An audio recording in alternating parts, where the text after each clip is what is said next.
Skimming this 12, chapter 12, Isabel elopes with Heathcliff.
Okay, chapter 12, Wuthering Heights. Chapter 12, Isabel elopes with Heathcliff. I was certain that the Mrs. I was certain that the Mrs. was all right. She stayed in her room to punish her husband who longed to see her face and hear her voice. On the third day, finally she unlocked her door and called me for water. "Oh, I will die," she exclaimed, "and no one cares about me, or I will get well and leave the country." I did not take her seriously, and I told her that her husband was spending his days reading his library. If I could be sure it would kill him, I would kill myself this minute. Only these 3 nights I have suffered, all my friends have become enemies. How dull to meet death among their cold faces. How can he read books when I'm dying? She talked nonsense, she screamed, and pulled the covers over her head. She said she saw strange faces and ghosts and asked for the window to be opened against the cold winter wind. I realized that she was injured. Darnged. Didn't you see the face, Oneri? I'm afraid of being wrong. The paleness changed to shame, and her face was bathed in tears. Oneri, I thought I was home last night. I forgot the last 7 years. I was a child again. My father had just died, and I was made to sleep alone because Henry took Heathcliff away from me. I wept all night. My world was taken away. I wish I were a girl again, strong and free. I become so angry here. I'll be happy on the hill. Only open the window, please, and give me a chance of life. She stood by the open window. Though it was night and all was dark except the moon, she said she saw her room at Wuthering Heights over the hills. She even saw a candle burning there. We must pass the house on our way to the graveyard. It's a rough journey and a sad heart, but Heathcliff will come. They may bury me 12 feet deep, but I will not rest until you are with me. I never will. Then she smiled and said, "He would rather I come to him. Find a way then. You are sure, be content. You always for me." I was trying to pull her to the bed when Mr. Winton came in. He was shocked and blamed me for her nervous condition. He said she would not trust his wife to my care anymore, and he took her in his arms. Finally she spoke. "Edgar Linton, you are one of those things always found when wanted, and never found when you are wanted. but we go home to the land out there before spring. I will not rest with the lanterns, but under the open air. You may go to them or come to me. I care. You can hold my body at God, but my soul will be on the hilltop before you touch me again. Return to your books. I'm glad to have them. Glad you have them. I told Mr. Linton that she was not in her right mind, but he blamed me for the sudden change. He was very disturbed, so I decided to call the doctor without asking him. I met him in the road, and on our return to the garage, returned to the Grange, he told me that Heathcliff and Isabella had been seen on a walk in the country the night before.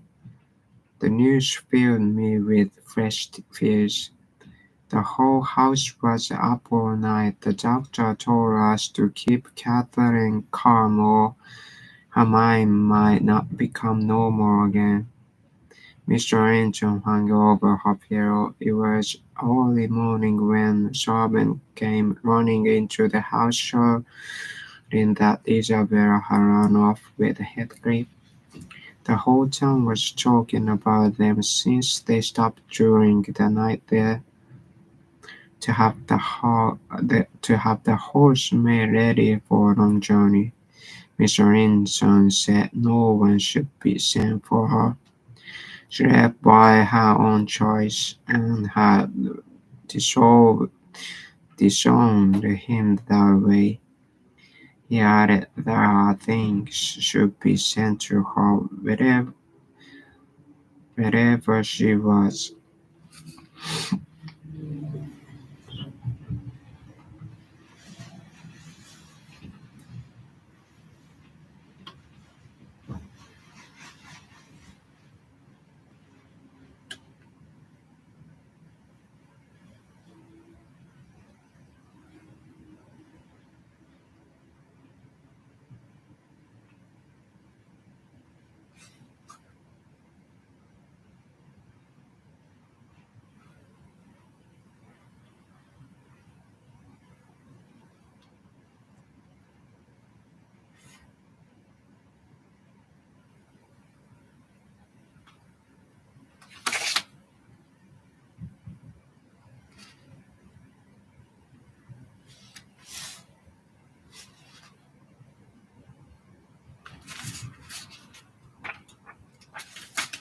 Chapter 13 Isabel writes to Nellie. Edgar took care of Catherine night and day. Finally, the doctor said her life was out of danger. He was jealous and always spoke kind words, giving her to her. He even brought her the first flowers of spring. We all hoped for her health, since soon she would have a child. Isabel wrote her brother a short cold letter, but he didn't answer. Then she wrote to me, "Dear Ellen, I live now Wuthering Heights with a Heathcliff, but tell my brother that I would give the world to see his face." My heart went back to that crushed Grange on the day after I left. How I miss him and Catherine. I also want to ask you, is Heathcliff a man or a devil? Oh, Nelly, please come and visit me and bring me news of my brother. When I saw Harold to my little nephew, Harold, he sent the dog for me. Hendry told me to look my door at night or he would kill Heathcliff in his sleep. He always carries a gun and pours on the door each night. He said that Heathcliff has taken everything from him and he will have it back. He asked for a chamber where I could take my bread and milk, but Joseph only showed me just this storeroom upstairs. Finally, when he took me to Heathcliff's room, I was too tired to eat. The dog and entered knocked my food on the floor.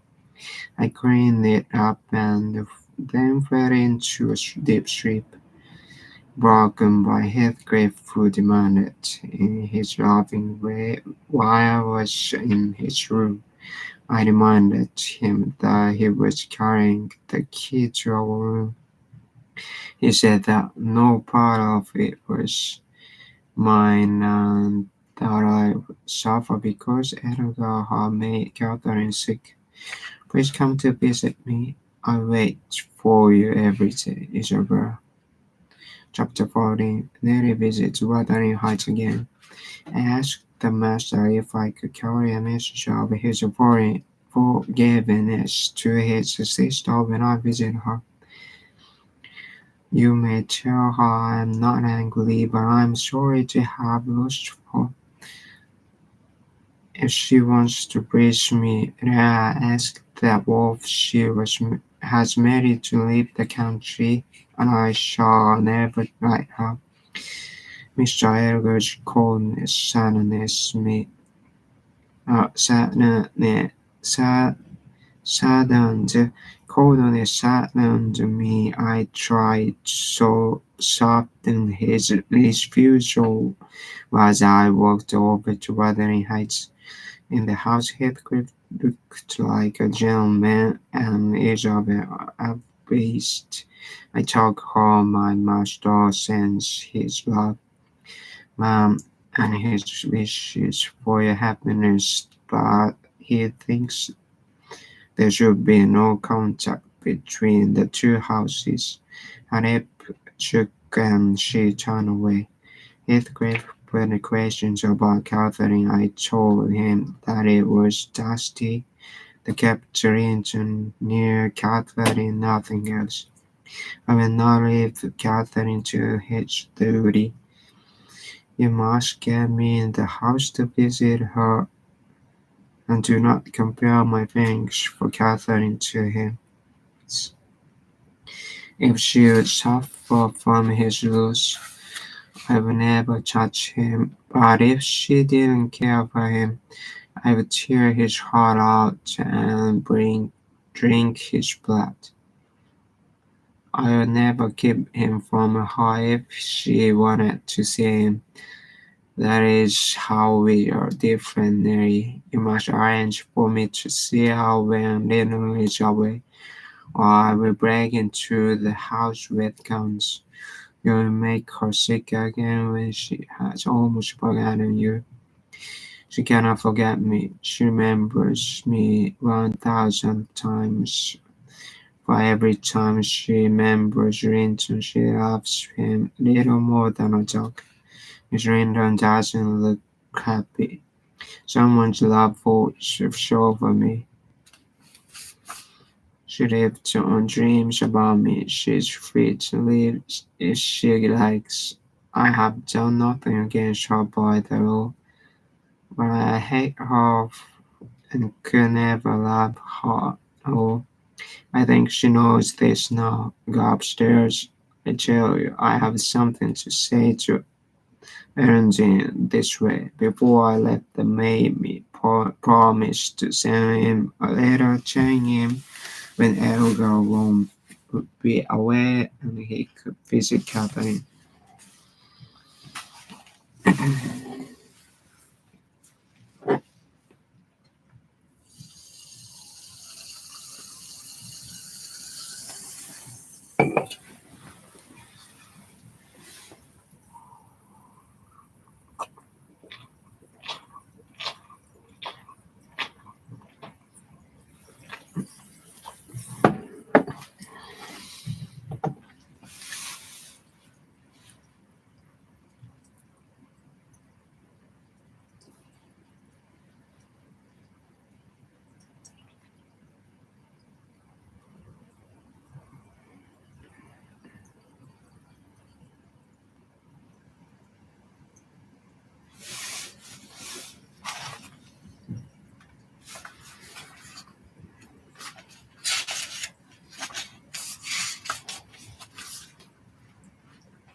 Chapter 15. Heathcliff visits Kathy.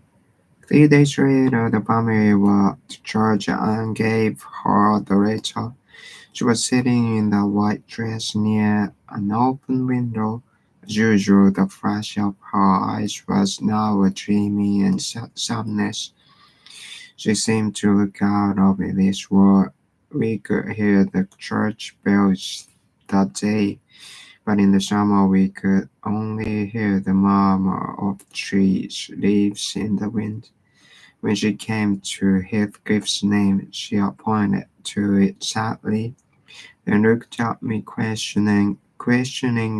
He is in the garden. Can you come up to see you? She only looked to the window, listening, and then the door. He took 2 steps in and held her in his arms, giving more kisses than he had given in his lifetime. But he couldn't speak or look in her face. He knew, as I did, that she would not get well. Well, what? You and Edgar have broken my heart. I don't care if you have suffered. Why shouldn't you when I'm dead? Will you forget me? Catherine, I could as easily forget you as forget myself. I will live in hell without you. I do not want you to suffer, Heathcliff. I only wish us never to be apart. Why do you turn away from me? That is not my Heathcliff. I have mine in my soul, and I will take him to the grave with me. Then he turned. Their eyes met and she leaped into his arms again. She sat down and held her so tight that I feared for her life. When I came near, he showed his teeth like a mad dog and couldn't believe he was human. Why did you leave me? Why did you go against your own heart? You deserve this. You have killed yourself. We have always been together. Leave me alone. If I have done wrong, I'm dying for it. I forgive you. Forgive me.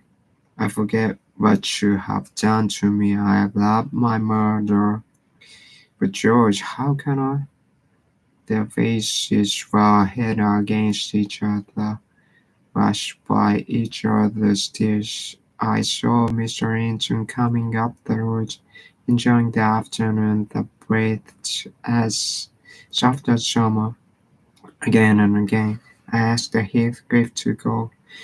No, she shrieked. Oh, don't go. It is the last time. Edgar will not hurt us. Heathcliff, I shall die. I shall die. Are you going to listen to her and worry her? I shouted, and Mr. Hinton came running through the room. Catherine's arms fell on her, hang down. Heathcliff passed her body to Linton as they entered the room, saying, "Help for her first," and he left the house whispering to me that he would be waiting my news in the park outside early in the morning.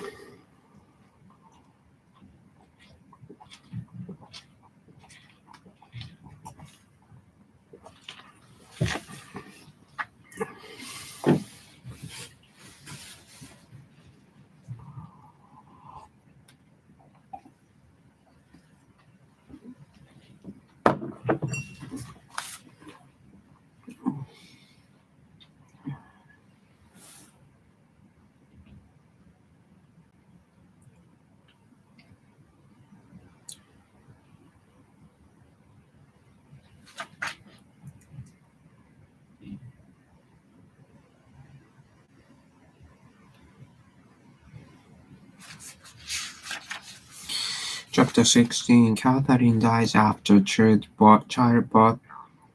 A tiny baby was born that night. The Catherine you met last week at the Heathcliff's her mother died shortly after Edgar was asleep.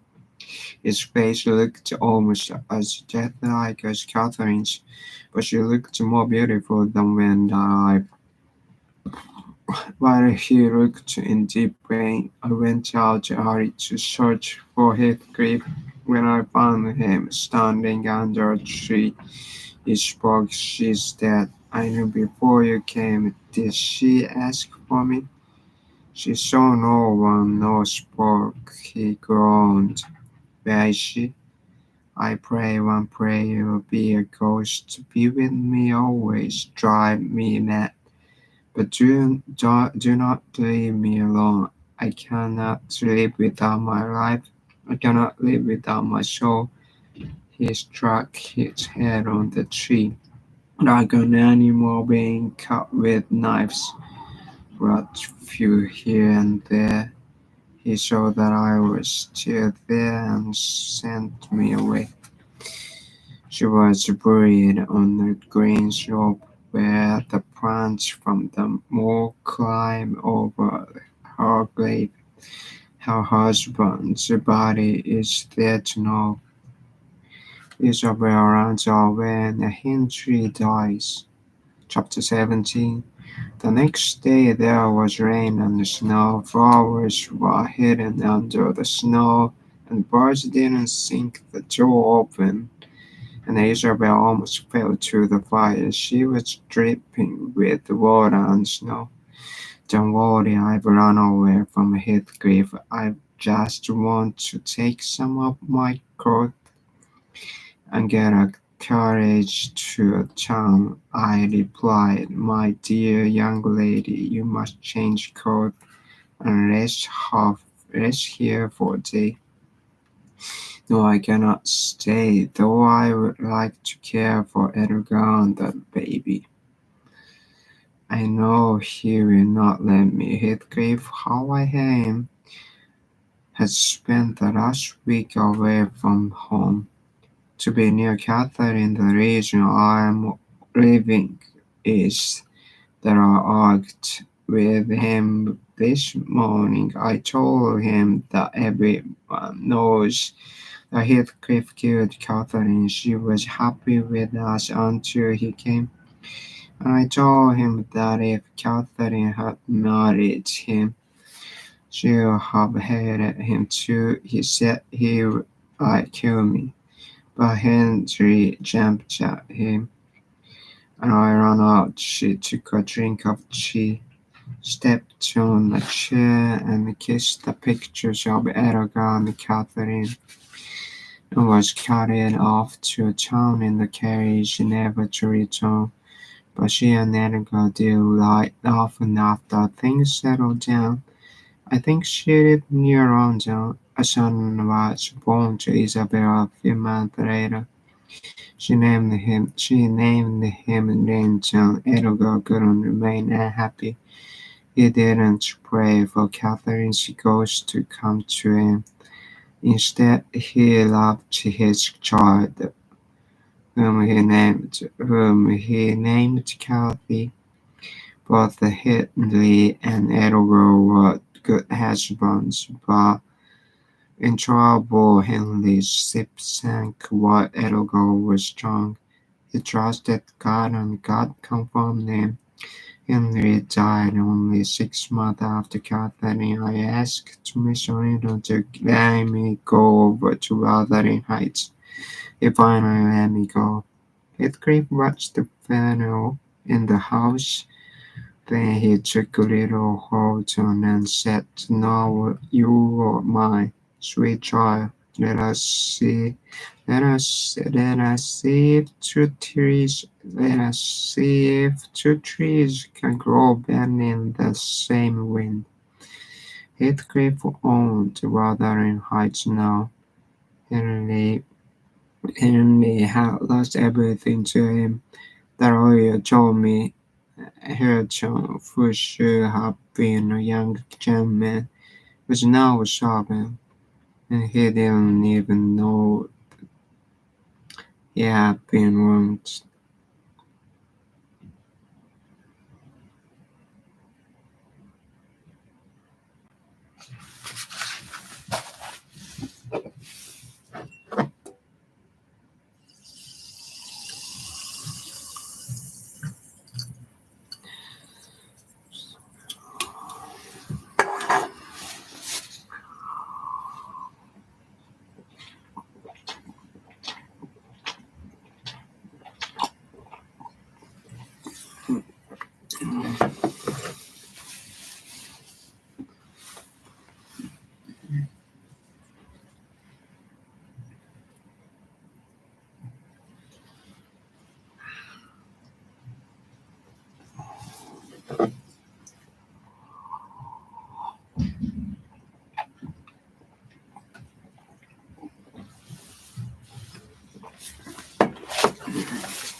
Ooh. Damn.